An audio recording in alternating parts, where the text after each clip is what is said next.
방금 전에 우리 이 대표님께서 말씀하셨는데요. 이제 통계 자료를 바라보는 시각에 따라서 이제 해석을 좀 다르게 하는 부분이 있는 것 같아요. 지금 이제 언론에 보도된 내용인데요. 그 부산에 있는 한 구청장이 그 지방의 그 재정이 부족해서 더군다나 올해부터 이제 아동수당 또 기초연금도 인상됐잖아요. 그러다 보니까 지방에서는 그 가용 재원이 없는 거예요. 그래서 대통령한테 편지를 썼어요. 이 중앙정부의 그 현금성 그 수당 때문에 지금 매칭으로 지방에서 이제 집행을 해야 되는데 가용 재산이 없다. 그러니까 이 중앙정부에서 지금 하고 있는 현금성 복지는 중앙이 그 재정을 좀 담당해 달라 이런 편지를 썼어요. 그리고 지금 이제 그 재정 자립도에 따라서 물론 다르지만은 많은 그 지자체의 장들이 지금 굉장히 부담을 느끼고 있거든요. 현금성 복지에 대해서. 그러면서 또 자기 그 지자체 내에서는 또 선거 때 또 공약을 안 할 수가 없는 상황이에요. 왜냐하면 그 유권자가 현금성 복지에 대해서 굉장히 수용성이 있고 그리고 사실상 그 재정에 대해서는 이제 별로 홍보를 안 합니다. 혜택만 홍보를 하기 때문에 그게 굉장히 남발이 돼서 방금 전에 우리 또 오 교수님께서도 말씀하셨지만 그 현금성 복지의 증가 속도가 2016년도에 비해서 2018년도에 건수만 해도 지금 2배가 증가됐고 액수로는 4배나 증가됐습니다. 이런 부분. 그리고 아까 흑자라고 그랬는데요. 지금 5대 그 우리 사회보험, 건강보험하고 또 국민연금하고 장기요양보험 그리고 고용보험 트리플 적자예요. 지금 장기요양보험도 3년째 적자고 그다음에 건강보험 작년부터 적자로 돌아섰고요. 그리고 또 고용보험도 적자고요.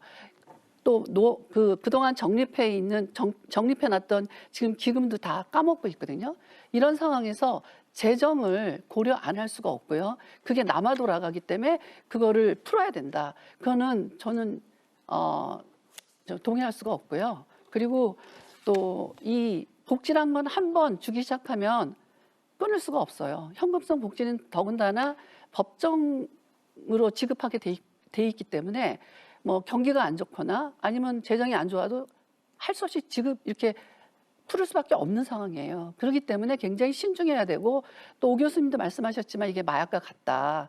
이걸 끊을 때는 굉장히 큰 저항이 있습니다. 그래서 신중하게 접근해야 되고 그리고 지금 우리나라가 그 고령화 속도가 굉장히 빠르기 때문에 현재 제도에서 새로 신설되지 않는다 하더라도 앞으로 곧 이 OECD 평균 수준으로 복지 재정 비용이 도달하게 되고 과거에 나온 통계 자료이긴 하지만 2060년대 되면은 비용이 OECD 국가 중에서 최고로 복지 비용이 가장 높게 지출이 된다. 스웨덴보다 더 높다. 네. 이러면서 우려를 하고 있습니다. 그래서 그런 면에서 이 복지 재정은 굉장히 효율적으로 배분이 돼야 된다고 생각이 들고요. 꼭 필요한 곳에 가야 된다고 생각이 듭니다. 네, 기동민 의원님.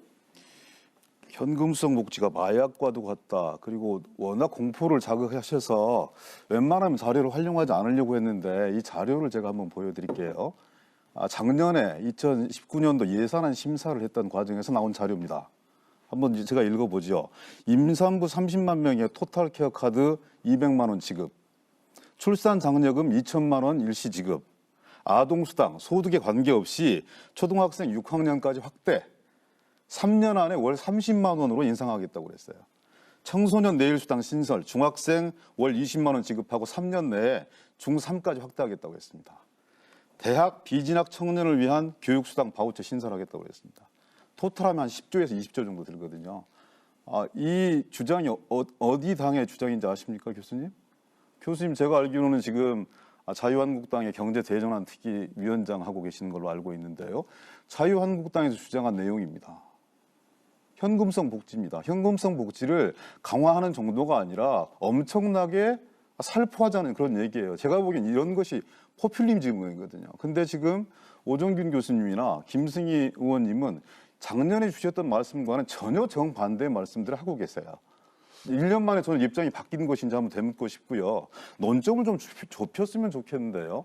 재정 건전성 문제를 당연히 토론해야겠지만 지금 이 자리는 현금성 복지 그리고 지방자치단체에서 이루어지고 있는 복지가 적절한 거냐 아니면 과도한 거냐 여기에 대한 문제의식에서 출발한 거 아니겠습니까? 근데 너무 문제를 키워서 미래 세대에게 공포들을 조장하는 그런 느낌이 들어서 말씀을 드리는 거고요. 제 발언 기회니까 조금 더 들어주시죠.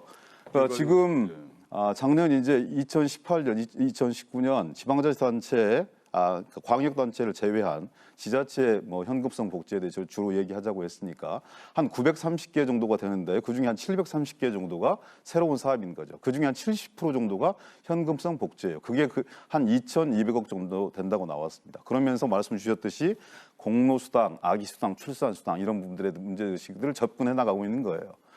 이 사업이 오래된 사업들이 아닙니다. 2015년도부터 좀 뭐 이 300개 400개, 500개, 600개, 700개, 900개 이 정도까지 온 거예요.